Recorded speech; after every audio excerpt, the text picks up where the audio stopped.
Welcome to Head to Heart, week 6, the final day, which is day 7. So 6.7 is what we are on. We are finishing off the week on quite the verse. It's one of my favorites in the Bible because it is Jesus just giving us straight comfort. And so we'll dive in, but before that, take some time, pray, ask God to just speak to you in this time. And this is a powerful one, so I hope you just clear your mind and get ready to receive God's word for you today. We're jumping into verse 12, 22 to 31 is right before this verse, we just read about Jesus and how he's telling us, don't store up things on this earth. Don't wish and want the riches of this life, but instead be focused on God and how you can use what he's given you for his glory on this earth. And now we're moving into this where Jesus says, "Therefore I tell you, do not worry about your life, what you will eat, or about your body, what you will wear. For life is more than food, and the body more than clothes. Consider the ravens, they do not sow or reap, they have no storeroom or barn, yet God feeds them. And how much more valuable are you than birds? Who of you by worrying can add a single hour to your life? Since you cannot do this very little thing, why do you worry about the rest?" So he's saying, look how God takes care of the birds. So Jesus is addressing this idea of worrying, and really worrying happens when we stress out about the things in our life that we can't control. And what he's telling us is, hey, God does have control over everything. God's got control over your life.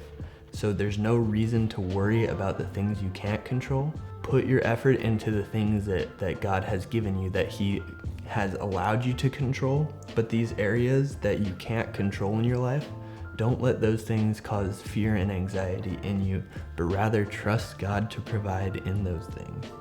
Consider how the wild flowers grow. They do not labor or spin, yet I tell you, not even Solomon in all his splendor was dressed like one of these. If that is how God clothes the grass of the field, which is here today and tomorrow is thrown into the fire, how much more will he clothe you, you of little faith? And do not set your heart on what you will eat or drink. Do not worry about it. For the pagan world runs after such things, and your Father knows that you need them. So God knows the things you need. God cares about you. He will clothe, he will feed those who are his. Just trust in him to do it. Just trust him to fulfill your needs. He's got control of your life. He cares about you. Trust in him to provide. And in verse 31, but seek his kingdom, and these things will be given to you as well. That final verse kind of communicates to us the main purpose of this passage. It's be focused on being a follower of God. Be focused on loving him and living for him. And what he's saying is these things will be provided to you as well. C.S. Lewis said, if you keep the first things first, you will receive the second as well. But when you make second things first, you lose them both. So when you take the things of this world and that's your priority, living for that, you will eventually be disappointed. You will lose those. You will have to stress out and fear about not attaining those and not having this relationship with God. But when God is first, when that's what you're living for, God meets the needs of those who love him, and we are not to have fear or anxiety about these things that we can't control. This brings to my mind the idea of fear versus faith, and it's usually, as I said before, the things we can't control in our lives that we so badly want to control, those things cause fear and anxiety in us. And those are the things that instead of having fear over, we need to choose to have faith in God to provide. So choose faith over fear. And so any areas in your life that you have fear, walk through in your mind, reflect on this, make this your reflection question for the day. What areas do I have fear in my life that I need to start choosing to have faith in God for? Choose faith over fear in those areas.